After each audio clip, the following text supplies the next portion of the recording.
अच्छा, इस बीच और खबरें भी हैं। रूस के खिलाफ यूरोपीय देश लगातार नए नए सैंक्शंस, प्रतिबंध लगा रहे हैं और अभी खबर आई है कि अब डेनमार्क और आयरलैंड ने भी रूसी एयरलाइंस के लिए अपना एयर स्पेस बंद कर दिया है। इसके अलावा बेल्जियम और आइसलैंड ने भी अपना एयर स्पेस देने से रूसी विमानों को मना कर दिया था। जर्मनी जैसे देश भी पहले ही रूस के विमानों के लिए अपना एयर स्पेस बंद कर चुके हैं। तो जंग के हालात में हर तरीके से दबाव बनाया जा रहा है रूस के ऊपर, और जब रूस कहता है कि वो भी बातचीत के लिए तैयार है, तो हो सकता है कि वो इन सब दबावों का भी नतीजा हो। लेकिन बातचीत की बात हो रही है, केवल बातचीत खुद नहीं हो पा रही है, ये बड़ा सवाल है। और एक सवाल इसमें यह भी उठता है कि क्या पुतिन भी टाइम बाय कर रहे हैं जनरल मैसन, जब वो कहते हैं हम बात करने के लिए तैयार हैं। अब 2 दिन से तो हम यही बातें सुन रहे हैं, तो वो भी क्या चाहते हैं कि बातचीत के गार्ब में युद्ध नीचे चलता रहे और वो और अपनी पोजीशन स्ट्रांग होल्ड कर लें? देखिए, पुतिन चाहेंगे ये युद्ध बहुत जल्दी खत्म हो, क्योंकि जितना ये लंबा बढ़ेगा वो नुकसानदायक है। क्योंकि जितना ये विजुअल्स वर्ल्ड देखेगा, लोग देखेंगे, तो इससे एक साइकोलॉजिकल इम्पैक्ट होगा रशिया प्रेसिडेंट के, और जो भी ये हरकत हो रही है इसमें थोड़ा आइसोलेटेड वो हो सकते हैं जी। मेरे ख्याल तो वो चाहेंगे कि ये तुरंत लड़ाई ख़त्म हो, और उसको ख़त्म करने का एक ही तरीका जो हमने डिस्कस कर लिया है, वहाँ के वो प्रेसिडेंट को निकालना, जिसको रिजीम चेंज बोल रहे हैं। वो कैसे करेंगे, मैंने आपको बोला, शायद स्पेशल फोर्सेस जो उनके स्पेटनाज हैं उनका इस्तेमाल किया जा सकता है। सिर्फ फ़र्क ये हमने देखना है कि वहाँ पहुँच सकते हैं कि नहीं, और अगर पहुँचते हैं, और दूसरा वो एक इंजीनियर भी कर सकते हैं कुछ डिफेक्शन लोकल यूक्रेनियन ट्रुप्स में अंदर, खासकर जो सीक्रेट सर्विस है इनकी यूक्रेन की, वो मेरे को लगता है उन्होंने प्रेसिडेंट कॉम्प्लेक्स को अच्छी तरह, और ये जो पार्लियामेंट बिल्डिंग वगैरह उसको घेरा होगा, उसमें से अगर इंजीनियर कर सकते हैं डिफेक्शन, तो ये हो सकता है। नहीं तो ये अदरवाइज ये थोड़ा लंबा युद्ध चलेगा जिस प्रकार हालात चल रहे हैं। जनरल कटोच, हम आपसे समझना चाह रहे हैं, एक जैसे कि सर ने बात की कि वेस्टर्न मीडिया है, वेस्टर्न प्रोजेक्शन, वो ये कह रही है कि रशिया एग्रेसर है। ये कहां तक इस नैरेटिव में फिट बैठता है? रशियन पॉइंट ऑफ व्यू से ये युद्ध क्यों जरूरी था, और क्यों इसको जल्दी से जल्दी वो खत्म करना चाहेगा? देखिए, रशिया ने तो बहुत सालों से कहा था, ये 1990 की अगर आप बात कर ले, जब दोनों ईस्ट और वेस्ट जर्मनी दोनों एक साथ मिल चुके थे, उसके लिए उस समय पर जब उनके रीयूनिफिकेशन की बात हो रही थी, तो वेस्टर्न अमेरिका ने साफ कह दिया था कि नेटो को हम और एडवांस नहीं करेंगे जी। लेकिन तब से लेके आज तक अगर आप देखेंगे, वो 30 देश अभी बन गए हैं नेटो के, और बिल्कुल रूस के ऊपर भावी पड़ गए हैं। अभी रूस को एक चीज का सबसे ज्यादा खतरा है, वो है ब्लैक सी का। इसलिए उन्होंने क्रिमिया के ऊपर एक्शन किया 2014 में। वो ब्लैक सी को किसी भी हालत में जाने नहीं देंगे, क्योंकि रूस का जो नॉर्दर्न एरिया है, जहां पर आर्कटिक ओशन है, वहां वो आधे साल के लिए तो बंद रहता है। तो जो वार्म वाटर्स जो है, उनका रास्ता एक ही है, वो ब्लैक सी के ऊपर है, जो वो ब्लैक सी से जाता है। और अगर ये यूक्रेन भी नेटो का देश बन जाता है, तो रूस को ब्लैक सी के ऊपर खतरा हो जाएगा। इसलिए रूस इसको कभी साहब, लेकिन इस पर एक बात नहीं समझ में आती है कि नेटो मेंबर्स ही कई तैयार नहीं थे यूक्रेन को नेटो में शामिल करने के लिए। वो तो ऐसा लग नहीं रहा था कि ये कोई ऐसा काम है जो अभी फोर्सेबल फ्यूचर में होने वाला है। तो फिर वो क्या ट्रिगर रहा कि इनको 4 दिन पहले अपनी फौज उतारनी पड़ी? नहीं, देखिए, इसमें मैं ये बात कहना चाहता हूं, कोशिश जर्मनी और फ्रांस की तरफ से तो साफ इनकार था कि यूक्रेन को हम शामिल नहीं करेंगे, वो समझ रहे थे। लेकिन यूक्रेन की तरफ से ये इस प्रकार की बातें आती जा रही थी, और रूस ने समझा कि अगर आज नहीं करेंगे और अगले 3 या 4 साल में कर देंगे, तब क्या होगा। नेटो ने आज तक नहीं बोला है कोई भरोसे के साथ कि यूक्रेन को हम नेटो में नहीं लेंगे। वो भी नेटो की तरफ से स्टेटमेंट नहीं आया है, ना तो यूक्रेन की तरफ से आया है। तो ये प्रीएम्प्टिव एक्शन मैं समझता हूं रूस ने लिया है, और ये रूस ने अपने हित के लिए लिया है। अगर आप इतिहास देखेंगे, तो रूस का जो एक्शन है, आप एक तरफ से ये देख सकते हैं, ये सेल्फ डिफेंस के लिए उन्होंने अपने आप। अच्छा, हम लोग ज़ेलेंस्की की बात तो खूब करते हैं कि वो कितने दबाव में होंगे इस वक्त। वो ये कह चुके हैं कि पहला निशाना मैं हूं, फिर दूसरा टारगेट मेरा परिवार है। लेकिन हम ये नहीं कभी सोचते जनरल मैसन की राष्ट्रपति पुतिन भी क्या किसी प्रेशर के अंदर हैं? इतने सारे सैंक्शंस उनके ऊपर लगना, उनके अपने देश के अंदर एंटी वॉर प्रोटेस्ट चल रही हैं, पूरी दुनिया में जिस किस्म से उनको वॉर मॉन्गर दिखाया जा रहा है, हिटलर बताया जा रहा है, इस सबसे क्या वो प्रेशर में नहीं है? सौरभ, प्रेशर में पक्का होंगे, क्योंकि ये जो बैटल है, ये बैटल ऑफ माइंड्स है बिटवीन 2 लीडर्स। तो एक लीडर की तो हमने बात की है, उनके ऊपर क्या प्रेशर और दबाव है, दूसरे की हमने बात नहीं की और आपने ये सही सवाल पूछा है। देखिए उनके ऊपर भी काफ़ी दबाव है। सबसे पहला दबाव होता है कि आपको अपने लोगों से, अगर वहाँ के लोग यूक्रेन को समर्थन कर दें और ये एक्शन जो रशिया ने किया है इसका समर्थन नहीं कर रहे हैं, तो एक ये तो इश्यू उठता ही है। दूसरा है इंटरनेशनल मीडिया, और उससे ज़्यादा है इंटरनेशनल में जो बाकी देश हैं, वहाँ पर जो देशवासी हैं हर जगह ये एक विद्रोह कर रहे हैं इस युद्ध के खिलाफ, तो वो एक प्रेशर है। दूसरा इकोनॉमिक सैंक्शंस भी एक प्रेशर है, क्योंकि इसके कॉन्सिक्वेंसेस सोचने पड़ेंगे। देखिए उन्होंने भी सोचा होगा ये लड़ाई शायद जल्दी खत्म हो जाएगी, ये कोई नहीं बता सकता ये कब खत्म होगी, प्रोलॉन्ग्ड भी हो सकती है, जल्दी भी खत्म हो सकती है। जितना प्रोलॉन्ग होगी तो इसके कॉन्सिक्वेंसेस होंगे। इकोनॉमिक सैंक्शंस का एकदम तुरंत इफेक्ट नहीं आएगा। इकोनॉमिक सैंक्शंस का आमूमन तौर पे 2 से 3 साल लगेंगे इकोनॉमिक सैंक्शंस में। जैसे 2 दिन की लड़ाई में ही रूबल की वैल्यू 10 से डाउन हो गई थी। तो ये सारी चीज़ें हैं, ये एक दबाव होता है। एंड सबसे बड़ा स्ट्रेस उनमें ये होगा, what is the outcome of this war, होगा क्या, एंड स्टेट क्या है। अगर कल उन्होंने कब्जा भी कर लिया, देखिए पोस्ट वॉर भी एक बहुत मुश्किल चीज़ हो जाती है। इस पूरे यूक्रेन टेरिटरी को कैसे कंट्रोल करेंगे, वहाँ की जनता को कैसे टेम करेंगे, ये भी एक बहुत बड़ा इश्यू उठता है। तो ये सारे स्ट्रेस उनके ऊपर जरूर होंगे और उस पर वो कांस्टेंट अपने लीडरशिप के साथ, अपने मिनिस्ट्री ऑफ डिफेंस, अपने जनरल्स के साथ बात कर रहे होंगे और बहुत डिस्कशन में डिफरेंट व्यू पॉइंट मिल रहे होंगे। और नेटो का प्रेशर है, जैसे अभी आपने देखा ये जॉनसन ने बोला कि हम लड़ाई में आ सकते हैं, तो शायद वो आएंगे तो नहीं, लेकिन ये भी एक प्रेशर है। तो बहुत तरह के प्रेशर है एक लीडर पे, और दोनों लीडर्स पे प्रेशर है। जी अच्छा, स्क्रीन पर आप देख रहे हैं इस युद्ध की 10 बड़ी खबरें। रूस स्पेशल फोर्सेस के टॉप जनरल को रूस के जनरल को मार गिराया, यूक्रेन दावा कर रहा है। यह भी दावा कर रहा है कि 4300 सैनिक रूस के मारे जा चुके हैं, 146 टैंक, 27 जेट, 26 हेलीकॉप्टर मार गिराए हैं। इसके अलावा रूस कहता है कि उसने यूक्रेन के 800 सैनिक ठिकानों पर हमला किया है। रूस ने यूक्रेन की गैस पाइपलाइन और ऑयल डिपो को भी तबाह किया है। और भारत की बात करें तो ऑपरेशन गंगा के तहत यूक्रेन में फंसे हुए भारतीयों की तेजी से वापसी हो रही है। अब तक 709 लोगों को यूक्रेन से भारत लाया जा चुका है और बुखारेस्ट से 198 भारतीयों को लेकर ताजा उड़ान जो है वो भारत में लैंड कर चुकी है। तो ये इस युद्ध की 10 बड़ी खबरें, और लगातार तस्वीरों में भी आप देख रहे हैं एक इस तस्वीर की बहुत चर्चा हो रही है जिसमें एक रूसी पायलट जो है वो इजेक्ट करता है और यूक्रेन की जनता के बीच में जो है जाकर के वो लैंड करता है। हम इमेजिन कर सकते हैं जैसे अभिनंदन जो थे हमारे पायलट, वो पाकिस्तान में उनको इजेक्ट करना पड़ा था, ऐसे ही ये यूक्रेन के अंदर रूस का पायलट पहुंचा है। हमारे साथ लेफ्टिनेंट जनरल वी के चतुर्वेदी साहब भी जुड़ चुके हैं। जनरल साहब स्वागत है आपका। ऐसे में इस पायलट के साथ क्या हुआ होगा ये केवल आप लोग बेहतर समझ सकते हैं, हम तो इमेजिन भी नहीं करते। नॉर्मली जो मैं समझूंगा कि जो एक सिविलियन जनता होती है वो किसी भी देश के फौजी के साथ अच्छा व्यवहार करती है, वो एक क्रूअल या क्रूरता की तरफ नहीं जाती। इसको मतलब पकड़ करके, हाँ, इसको पकड़ करके थोड़ा पानी आनी भी पिलाया होगा और उसके बाद जरूर उसको उन्होंने पुलिस को या अपनी आर्म फोर्सेस को हैंडओवर किया होगा।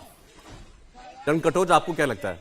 क्योंकि हमने देखा था कि अभिनंदन को पकड़ करके उनके साथ कुछ असॉल्ट करने की कोशिश जो लोकल लोग थे उन लोगों ने की थी, फिर जब पाकिस्तान की रेगुलर आर्मी वहां पहुंच गई थी उसके बाद उनको वो लेकर के अपने साथ गए थे।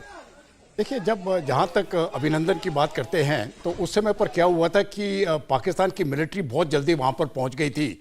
नहीं तो अगर सिविलियंस के हाथ में ही छोड़ते तो मुझे नहीं लगता था कि अभिनंदन को उन्होंने बचा देना था। यहाँ पर भी देखिए किसने पकड़ा है इनको, इस पायलट को। अगर उन लोगों के बीच में बहुत वो गुस्सा वगैरह पैदा हुआ होगा तब तो मैं तो समझता हूँ वो तो मारपीट तो होती ही है। और वो कितने हद तक जाएंगे, जनरल साहब ने तो कहा कि किसी फौजी को हाथ नहीं लगाते हैं, लेकिन युद्ध के दौरान में इस प्रकार की बात नहीं होगी।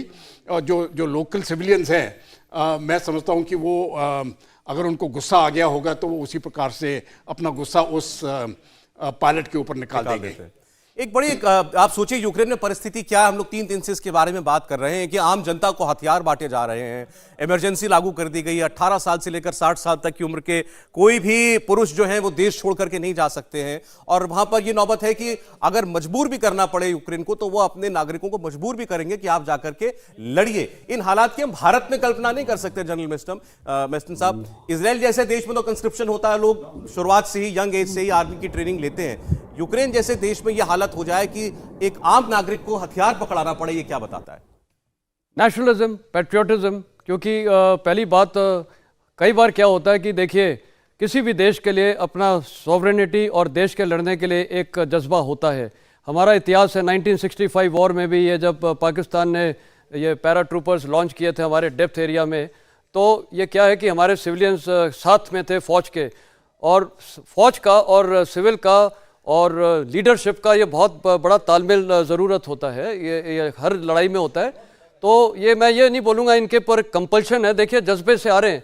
और मैंने कॉरेस्पॉन्डेंट से सुना था कि वहाँ लाइन लग रही है युवा और युवतियों की to join the this thing some kind of training, और थोड़े उनको हथियार वगैरह दिए जाएंगे। और वो जो बड़े बड़े हथियार हैं जैसे मिसाइल्स वगैरह वो तो ऑब्वियसली नहीं चला सकते हैं, लेकिन AK-47 वगैरह और ये छोटे मोटे जो हथियार हैं जो असॉल्ट राइफल्स होती हैं, इसकी ट्रेनिंग तो कोई भी जल्दी कर सकता है। और बेसिकली उसकी हैंडलिंग की टेक्निक आनी चाहिए उसको, और ज़्यादा डिटेल नहीं चाहिए। स्टूडियो में एक और मेहमान हमें ज्वाइन कर चुके हैं, मेजर जनरल SPP सिंह साहब। सिंह साहब का बहुत स्वागत है। मैं आपके पास आऊं उससे पहले एक बड़ी खबर आ रही है पवन। इस बीच आपको बता दें यूक्रेन पर रूस के हमले के खिलाफ संयुक्त राष्ट्र सुरक्षा परिषद की आज बैठक होगी। भारतीय समयानुसार यह विशेष सत्र देर रात 1:30 बजे होगा। इस सत्र में इस मुद्दे को लेकर वोटिंग की जाएगी। क्या यूक्रेन संकट को लेकर संयुक्त राष्ट्र महासभा यानी UNGA में चर्चा होनी चाहिए, या UNSC की आज की इस बैठक से पता चल सकता है कि कौन से देश खुलकर रूस के साथ हैं और कौन यूक्रेन के साथ खड़े हैं। सौरभ जी, सवाल यह है कि इस बैठक से निकलेगा क्या जहां वीटो हो और जहां निंदा प्रस्ताव तक पास ना हो। ये एक बड़ी हास्यास्पद सी स्थिति बनती जा रही है जिसमें UN और UNSC अपने आप को पा रहा है कि आज आप UNSC की बैठक करके ये तय करना चाहते हैं कि हम आगे और चर्चा करें कि नहीं करें, बजाय इसके कि वो ये तय करें कि क्या कोई एक्शन लेने की परिस्थिति में है, इस युद्ध को रोकने के लिए वो क्या कर सकते हैं। अब वो जनरल असेंबली में चर्चा होनी चाहिए या नहीं होनी चाहिए, इस पर पहले चर्चा करेंगे और इस पर फैसला करेंगे। आपको लगता है जनरल सिंह साहब की UN या सिक्योरिटी काउंसिल का कोई भी स्टेक बाकी है अब इस विवाद में? तो सबसे पहले यूनाइटेड नेशंस के जो चार्टर है उसमें जो कि सिक्योरिटी काउंसिल के 5 परमानेंट मेंबर्स हैं, उनके बरखिलाफ ऐसे कोई एक्शन लेना उनके चार्टर में नहीं है। तो यहाँ इसमें है कि रिपीटेडली एक परमानेंट मेंबर अगर UN के चार्टर्स को बिट्रे करता है या उसको फॉलो नहीं करता है तो जनरल असेंबली के सामने वो इशू आ सकता है। पर सबसे पहले UN सिक्योरिटी काउंसिल में इस पर फैसला होना चाहिए। और अगर रशिया का कोई भी अगर वो कोर्स ऑफ एक्शन निकालें कि उसका वीटो पावर नहीं गिना जाएगा तो चाइना तो है ही जी। तो मैं ये समझता हूँ कि जनरल असेंबली की बात तो बहुत बाद में आएगी और ये कहीं और कोई विश्व के अंदर बड़े प्रॉब्लम पैदा ना कर दे। इस समय यूनाइटेड नेशंस ने काफ़ी रोल अपना अपनाया है। हो सकता है कि पूरा एक्शन पैक नहीं रहा, UN के मतलब जो बड़े देश हैं वो नहीं फॉलो करते उनके रूल्स रेगुलेशंस चार्टर को, बट फिर भी UN का रोल काफ़ी अच्छा रहा है, काफ़ी मुद्दे उन्होंने पूरे किए हैं। सर, कहीं एक सवाल ये भी उठता है, सारा मुद्दा वीटो पे आ जाता है। वीटो अपने आप में बहुत से एक्सपर्ट कहते हैं कि अनडेमोक्रेटिक है, और जब एक वीटो होल्डिंग पावर कोई वायलेशन करती है और उसके हाथ में वीटो है तो UN सबसे बड़ा डिफंक्ट ऑर्गेनाइजेशन नजर आता है। कुछ हद तक ठीक है। मैं तो समझता हूँ एक मौका है भारत के लिए फिर से अपना परमानेंट मेंबरशिप के लिए एक एजेंडा पेश करें कि ये 5 मेंबर के अलावा हमें इनलार्ज करनी चाहिए UN सिक्योरिटी काउंसिल, और उसमें फिर UN सिक्योरिटी काउंसिल में अगर वीटो नहीं है तो मेजॉरिटी कितनी होनी चाहिए, 2/3 या 3/4, वैसा किया जाए। ये उसकी कॉन्स्टिट्यूशन और चार्टर में आना चाहिए। पर सबसे पहले हमें यूएन सिक्योरिटी काउंसिल को एनलार्ज करना चाहिए। उसमें हमारे एशियन पावर जापान जो है, हम साथ हैं उनके, वो हमारे साथ हैं, तो ये मुद्दा हमें आगे बढ़ाना चाहिए। अच्छा, अब जब हम यूएन की बात कर रहे हैं तो हमारे साथ जनरल मेसन मौजूद हैं। उन्होंने एक सुझाव दिया था यहां से, क्योंकि आपने देखा रूस कह रहा है हम बातचीत करने के लिए तैयार हैं। उसने बेलारूस के मिन्स्क में अपना डेलीगेशन भेज भी दिया है, लेकिन यूक्रेन के राष्ट्रपति ज़ेलेंस्की कह रहे हैं कि वो बेलारूस में कतई जाकर बात नहीं करेंगे क्योंकि वहां से उनके ऊपर हमला हो रहा है। तो उन्होंने कुछ देश और गिनाए। जनरल मेसन साहब का सुझाव था कि इसमें भारत जो है एक बड़ी चॉइस हो सकता है, एक न्यूट्रल ग्राउंड की, क्योंकि आप देखें दुनिया में इस वक्त ऐसे कितने देश होंगे मनीष जिनके प्रधानमंत्री ने या प्रेसिडेंट ने राष्ट्रपति पुतिन से भी बात की हो और राष्ट्रपति ज़ेलेंस्की से भी बात की हो। देखिए बड़ी बात है, क्योंकि व्लादिमीर पुतिन के काफी क्लोज हैं प्रधानमंत्री नरेंद्र मोदी, और हमेशा जो अंतर्राष्ट्रीय मंच पर वो दोनों एक साथ दिखे हैं। और यूक्रेनियन प्रेसिडेंट ने खुद व्लादिमीर ज़ेलेंस्की ने उनसे बात की, और ये बात करने का बिल्कुल मतलब साफ होता है कि दोनों ही चाहते हैं कि इसके बीच में मध्यस्थता करते हुए एक बड़े रोल में जो है भारत वो नजर आए। तो इसीलिए बहुत इंपॉर्टेंट है। जनरल चतुर्वेदी हमारे साथ हैं। सर, कितना इंपॉर्टेंट होगा ये? क्या आपको लगता है इसके लिए भारत एक अहम ग्राउंड बन सकता है, या फिर भारत का सुझाव बहुत अहम होगा? भारत एक रोल जरूर प्ले कर सकता है, बट भारत मध्यस्थता नहीं करेगा। मेरा क्योंकि भारत के भी एक कुछ पाकिस्तान के साथ हमारा बिल्कुल हमेशा से ये मुद्दा रहा है कि बायलैटरल है, इंक्लूडिंग यूएसए ने कहा कि मैं मध्यस्थता करूंगा, हमने परमिट नहीं किया। तो अगर इस तरह का वो देगा तो भारत का थोड़ा सा ये जो मुद्दा है वो थोड़ा नीचे हो जाएगा, और इसलिए शायद भारत के लिए ये इतना आसान नहीं होगा। ये सवाल इसलिए हो रहा है कि मोदी इकलौते ऐसे राष्ट्राध्यक्ष हैं जिन्होंने जेलसिंकी से भी बात की है और पुतिन से भी बात की है इस पूरे वर्ल्ड ऑर्डर में जो डिस्कशन चला उसके बीच। अच्छा, इस तस्वीर आ रही है, वो जरा देख लें। इस बीच यूक्रेन में रूस के हमले का एक और वीडियो है, जरा उसको देखिए। लगातार तस्वीरें यूक्रेन से हमारे पास आ रही हैं। Полишали все, поуйобували. И для любителей, сука, русского ग्रैड लग रहा мира. है। Multi barrel rocket launcher 8 second के अंदर 40 राउंड फायर कर सकता है, और ये सामने दिखाई दे रहा है। दरअसल ये एम्बुश के बाद की तस्वीर है, क्योंकि जब ये काफिला आगे बढ़ रहा था तो उस दौरान एम्बुश किया गया सोचे समझे तरीके से, क्योंकि जिस तरीके से एस्केलेशन हो रहा है यूक्रेनियन फोर्स के द्वारा, यूक्रेनियन फोर्स बहुत ही अच्छे तरीके से इनको ट्रैक कर रही है, जीरो इन कर रही है, इनके इंफॉर्मेशन गैदर हो रही है, और इंफॉर्मेशन जो इंट गैदरिंग है उसके लिए नाटो फोर्सेस उनकी मदद कर रही है, ऐसा संभवतः लग रहा है। बता पा रहे हैं कि ये इक्विपमेंट किसका है? बिल्कुल, ये रशियन है, रूस का है। रूस की है। और ये आपको इससे भी आइडिया लग जाएगा कि देखिए ये देखिए, ये जो इस समय ट्रक्स हैं जो ये प्रॉपरली एम्बुश किया गया है, चाहे इसमें आईडी का इस्तेमाल किया हो या फिर एंटी टैंक गाइडेड मिसाइल का इस्तेमाल किया हो, ये आप समझ लीजिए कि हैवी इसमें एम्बुश किया गया है। और जिस तरीके से, यानी कम से कम, क्योंकि इसके ऊपर एक बर्फ की लेयर भी जम रही है, तो इसका मतलब पक्का है कि करीबन 8 से 9 घंटे या फिर देर रात तक का होगा, क्योंकि आप देखें इसके सामने चारों तरफ या स्नो पड़ी है उसके बाद का है। और ये पूरा एरिया आप देखें, करीबन 4 से 5 व्हीकल बुरी तरीके से इसमें क्षतिग्रस्त हैं, जिसमें से BM-21 ग्रैड दिखाई दे रहा है, साथ में ट्रक दिखाई दे रहा है। लॉजिस्टिक सप्लाई के लिए ये जो मेन कीव की तरफ जो रास्ता जा रहा है, चाहे खार्किव का जो आसपास का एरिया हो या फिर बूचा और लीपा का एरिया, इन सभी एरियाज में जब भी ये मूवमेंट हो रही है तो एम्बुश हो रहे हैं रशियंस, और ये इनके लिए बड़ा खतरा है।